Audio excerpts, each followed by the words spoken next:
Eu me chamo Ricardo Teixeira, eu sou professor da Universidade de São Paulo, da Faculdade de Medicina, já há 11 anos, e atualmente, há cerca de 1 ano e meio, eu tenho atuado na PRIP, na Pró-Reitoria de Inclusão e Pertencimento, na área de saúde mental. Enquanto justamente docente, pesquisador da área da saúde coletiva, que é a minha área de pesquisa, uma das minhas linhas de pesquisa já há algum tempo tem sido a interface entre saúde, arte e cultura, e que envolvia não só grupos da universidade, mas grupos também de fora da universidade. Veio a proposta do próprio reitor de que houvesse anualmente um dia e uma semana da saúde mental na universidade. A gente achou essa ideia excelente e propôs, inclusive, que a data coincidisse com a data nacional de luta antimanicomial, né? O dia 18 de maio, a gente estava retomando as atividades presenciais e identificando que, a despeito de todo o sofrimento provocado pela experiência pandêmica, a gente tinha muito pouco espaço de elaboração dessa experiência. Mas é importante também dizer que há um cenário da saúde mental preocupante no mundo, no Brasil, na Universidade de São Paulo, que também não começou com a pandemia. A gente então canalizou para esse esforço algumas iniciativas que já havia até de pesquisadores na universidade que trabalham na interface saúde, arte e cultura, da gente então promover um evento artístico-cultural dentro da universidade para pôr em discussão as questões de saúde mental, apresentar práticas de cuidado, abrir campos de debate. Então era um evento com uma série de recursos, né? Desde a ocupação da Praça do Relógio, com uma tenda onde ocorreriam eventos, um seminário mais acadêmico, convidar a coordenadora nacional da política de saúde mental do Ministério da Saúde, que é uma professora da Universidade de São Paulo, uma militante histórica, a professora Sônia Barros.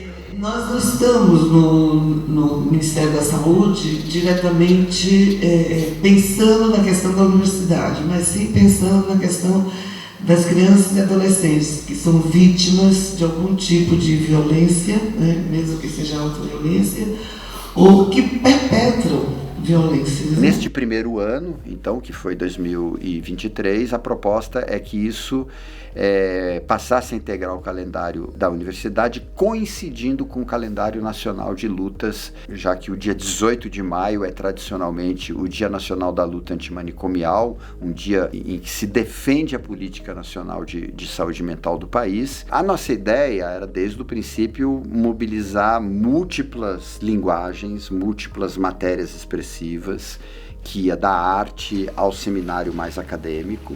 Então nós organizamos nessa semana um breve seminário de 3 noites, com 3 mesas, debatendo temas relacionados aos impactos da pandemia na saúde mental. A morte pela Covid é um sofrimento psicossocial também. E refletir sobre tudo isso num cenário muito complicado, que é um cenário muito bem exposto pela professora Vera, um cenário de descrédito, muitas vezes, ou de negacionismo.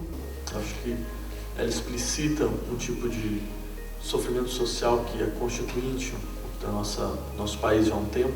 Nós organizamos uma mostra junto com o Sinusp, ali já mais focado na presença da discussão da luta antimanicomial e da reforma psiquiátrica brasileira no cinema. Isso que acontece parecido aqui no Juqueri com o Franco da Rocha, né? Assim, é a opção de trabalho, as pessoas... Então, como é que a gente vai produzir?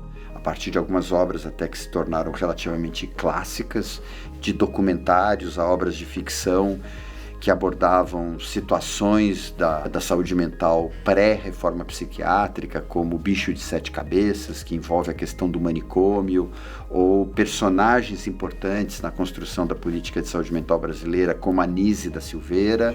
E eu acho que essa experiência da Nise, ela tem essa característica de poder colocar em conexão, em agenciamento, as mais diversas experiências de possibilidades em saúde mental, desde de quem vai querer olhar para o inconsciente a céu aberto, para quem vai querer olhar para a relação saúde mental e arte, para quem vai querer olhar para as práticas antimanicomiais. Ou um documentário, O Holocausto Brasileiro, que é um documentário que mostra o horror das práticas manicomiais, das quais, então, a política atual de saúde mental se afastou. Então, até mesmo pela linguagem que as pessoas utilizavam para falar sobre aquelas pessoas, você consegue sentir qual era a visão que elas tinham. O interessante do filme é justamente isso, né? A possibilidade de quem observa ser observado. Porque nós, os especialistas, ficamos ali só observando, né? Tirando foto, observando. E aí ela vai botando quem fazia o cuidado. Nós pensamos também na ocupação de um espaço muito central na Universidade de São Paulo, que era a Praça do Relógio, enquanto um espaço de passagem, onde a gente instala uma tenda e faz uma programação de atividades que iam também de rodas de conversa sobre temas relacionados à saúde mental, até a experimentação prática de oficinas de arte, poesia, sarau, né? Nós tivemos no encerramento da semana, na sexta-noite, um sarau de poesia na Praça do Relógio.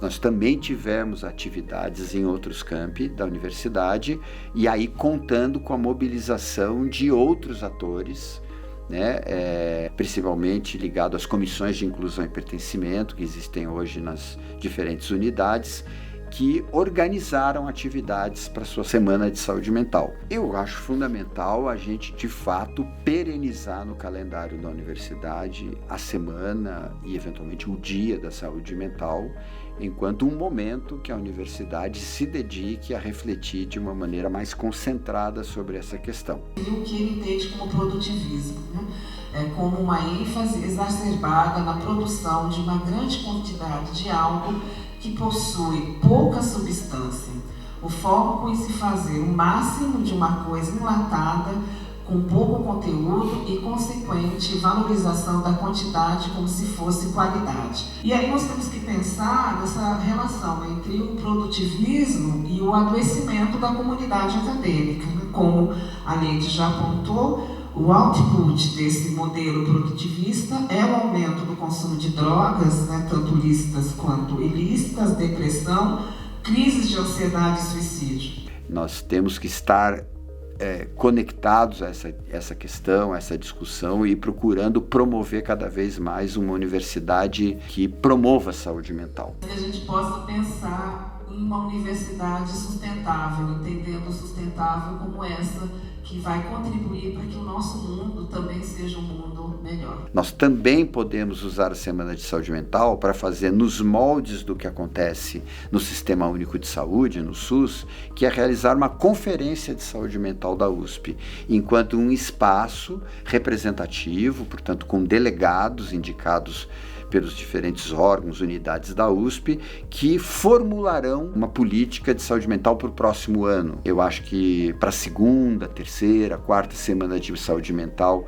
isso fará cada vez mais sentido, porque à medida em que a questão da saúde mental ganha corpo na universidade, a gente vai ter mais experiências para trocar. Eu considero extremamente importante que o calendário da USP inclua anualmente uma semana de saúde mental, tanto pelo que isso sinaliza, né, do quanto a instituição está valorizando e dando importância para essa questão, mas também pelo que ela cria de um espaço a ser ocupado com múltiplas formas de ocupação, para que a gente possa refletir, experimentar, trocar experiências, avançar na formulação política.